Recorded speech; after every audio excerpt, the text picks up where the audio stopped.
Number 2.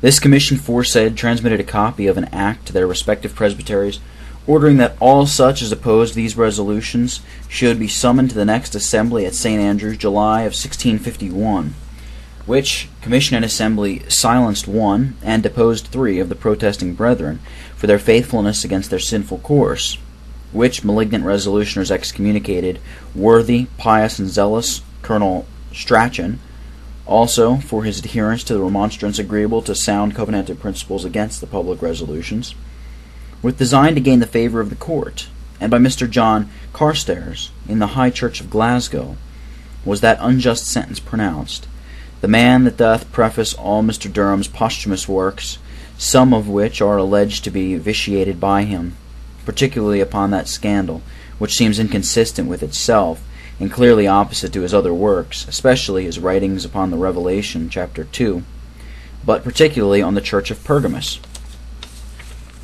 Number 3.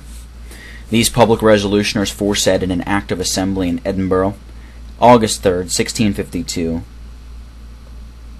did appoint presbyteries to admit no expectant to trials before he, under his hand, passed from the protestation and declinature given by the protesters against that and their preceding assembly, promised and give assurance to say nothing against the evil of their public resolutions since the assembly 1650, in preaching, writing, or otherwise, which was a solemn engaging all young men to their course of defection.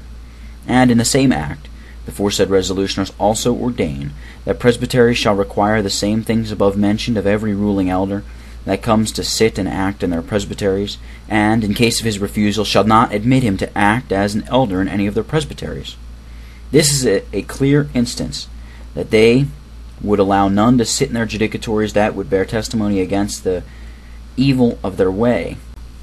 And the said public resolutioners, in their next act of the same assembly, ordain that where ministers deposed by them are admitted by the protesters' presbyteries and synods, are appointed to censure all such reponed ministers, which is a convincing proof that tyranny is the fruit and concomitant of defection and apostasy. Number 4.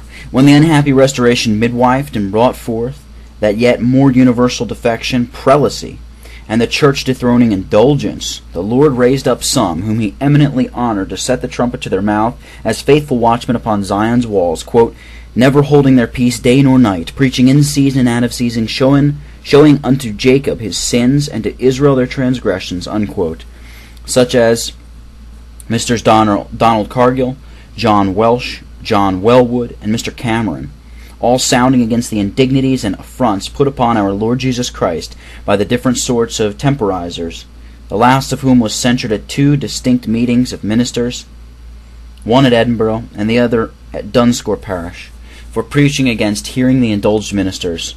They also laid bans on others not to preach against them. The malice and envy these schismatics, the indulged and tolerated, spewed forth against that faithful minister and martyr, Mr. James Renwick. And here a footnote. See his life written by Mr. Alexander Shields, printed 1724. Is so very recent yet that not a few can name not only some of his acisers, and knew them to be hearers of the toleration acceptors, but others of the same spirit who made his execution the matter of their exultation, his faithful heroic appearances against the blasphemous toleration, its imposers and acceptors, etc., gave rise to all this malice. I say, as these in the former period had inured themselves with tyrannizing over the more tender, pious, zealous, faithful, and righteous, as the above instances prove, so something like a sameness in spirit, temper, disposition, and humor, both to backslide yet more and more, and tyrannize, did at the Revolution appear, and to this day continues, for the new entrants learn of them their way. Some few instances I offer to confirm the assertion, such as number 1. Very early after the commencement of the Revolution Constitution, this church did renew the old tyrannizing trade, for I find in on 1694, in the very second assembly, there be several processes against the Reverend Mr. John Hepburn, though I approve him not in all things, for any zealous appearance he made against the public defections from and in favors of our covenanted Reformation, by them termed walking disorderly, and not submitting to the judicatories of this church in the exercise of his ministry, In the 11th Act of that Assembly, the very act in which they make the curate's formula and instruct their commission to take in these creatures upon subscribing the same, etc., as above, they, as it were, with the same breath, instruct the same commission to prosecute the said Mr. John Hepburn. I own this is the way of the world, to put an honest man and in a knave. I find in the 27th Act of Assembly, 1696, Mr. Hepburn is suspended from the exercise of his ministry for the foresaid cause, and the same is to be intimated in all the parish churches of several synods. Number 2. In pursuance of the foresaid process, the church applied to the civil magistrate to apprehend Mr. Hepburn, and accordingly he was incarcerated in Edinburgh Tolbooth, from which, upon the account of his preaching to people out at the windows, he was transported to the castle of Stirling, and there barred up from access to people, or of people to him, for some considerable time. After long imprisonment, I find from the 7th Act of Assembly, 1705, that they deposed him for his strenuous adherence unto the covenanted Reformation, which the Church, in act foresaid, falsely and wickedly, as would seem, call, quote, a continued tract of erroneous, seditious, and divisive doctrines, and schismatical courses, wherein they say he is obstinate, refusing to be reclaimed, unquote. This for a swatch of their tyranny one may judge of the cloth by the swatch. See Humble Pleadings, Part 2, printed 1713. Number 3.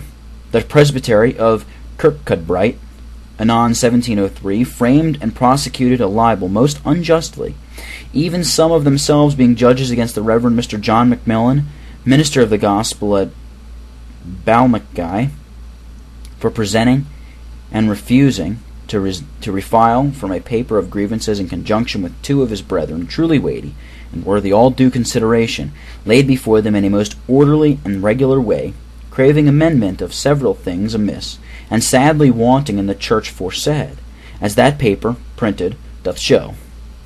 I say, after that presbytery had given sufficient proof of their tyrannizing spirit, in pushing their process to the utmost, it is brought before superior courts, where, lest they should be suspected to stand in any relation to Reformation principles, or to have any desire that the same should be raised up, that was with so great solemnity and pomp buried in the ashes of contempt and oblivion, they ratify the deed done, that is, the sentence of deposition, agreed upon and inflicted by some few of that foresaid presbytery, the greater part of them refusing to concur therein, for no other cause but appearing for and preaching up the covenanted Reformation, and applying his doctrine against the evils of former and present times, and dealing with brethren in a becoming and regular way, to have disorders rectified, corruptions purged out, and called for duties prosecuted, namely, the ends of our covenants, as above in the foresaid paper.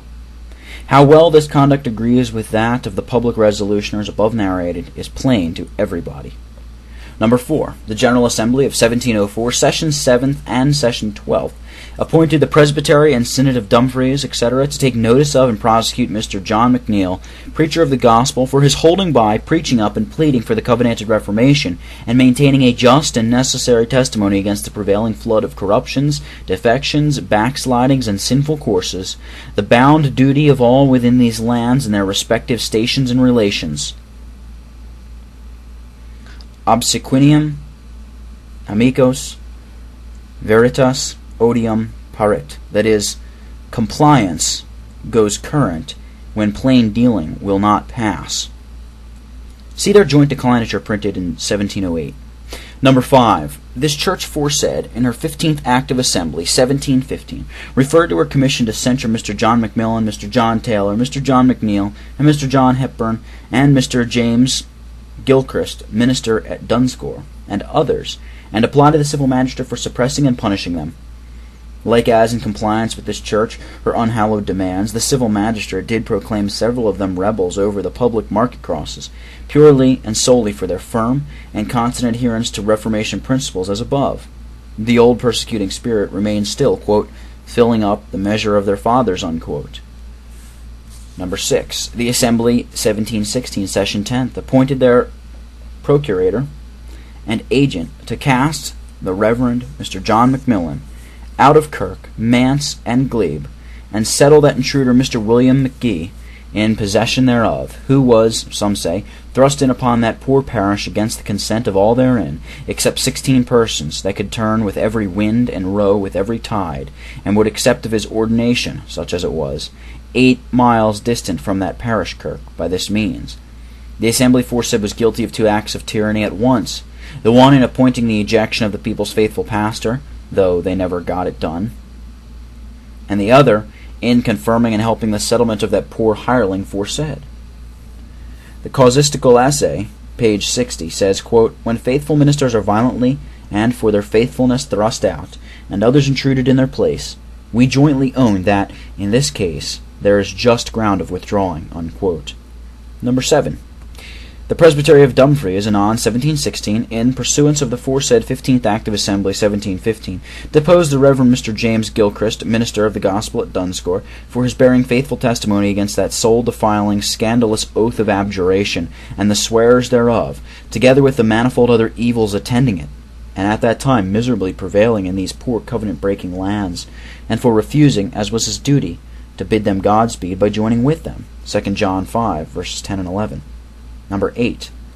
The pretended Presbytery of Dumfries and Lochmaben, in compliance with them by virtue of an appointment of the Commission of the General Assembly 1716, renewed by the Assembly 1717, Session 11, upon the 14th of March 1718, did tyrannically and anti-Christianly proceed to the sentence of the greater excommunication against the foresaid worthy and pious Mr. James Gilchrist, whose bloody sentence was appointed by the Assembly 1718, Session 14th, and Assembly 1719, Session 10th, to be intimated in all the parish churches in Scotland.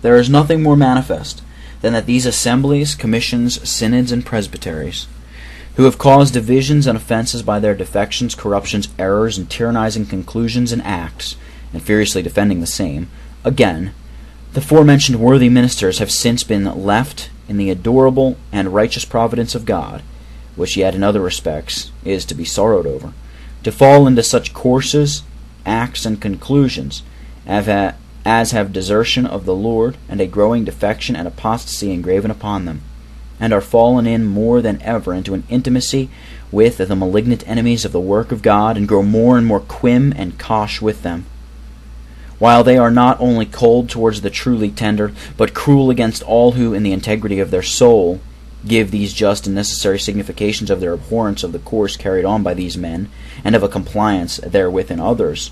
And such as do not see and observe this, seem to be smitten with the same spirit of blindness that made them bold and confident in their sinful course, as was observed by Mr. McWard in his Earnest Contendings Against the Indulged, page 262, etc. Number 9.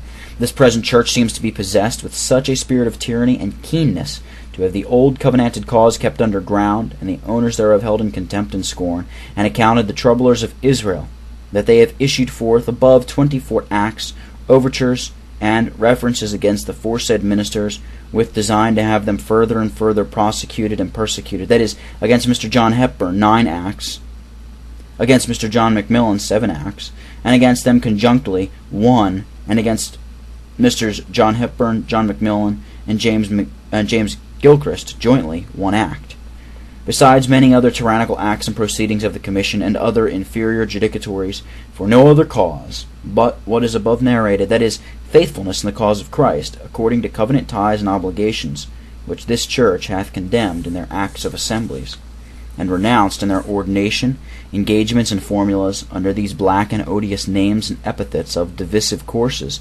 doctrines, tenets, and opinions, contrary to and inconsistent with this revolution establishment and principles, as their own acts of assembly clearly prove, by comparing one of them with another. For this see and compare the 27th Act of Assembly 1696, 18th Act of Assembly 1694, 7th Act of Assembly 1705, 15th Act of Assembly 1715, the abstract proceedings of the Presbytery of Dumfries against Mr. James Gilchrist 1718, with the 5th Act of the Assembly 1690, 10th Act of the Assembly 1694, 7th Act of the Assembly 1707, and the 10th Act of the Assembly 1711, and the Assembly's instruction to their Commission 1707, and ever since, which may come to be further evinced when I touch the formulas.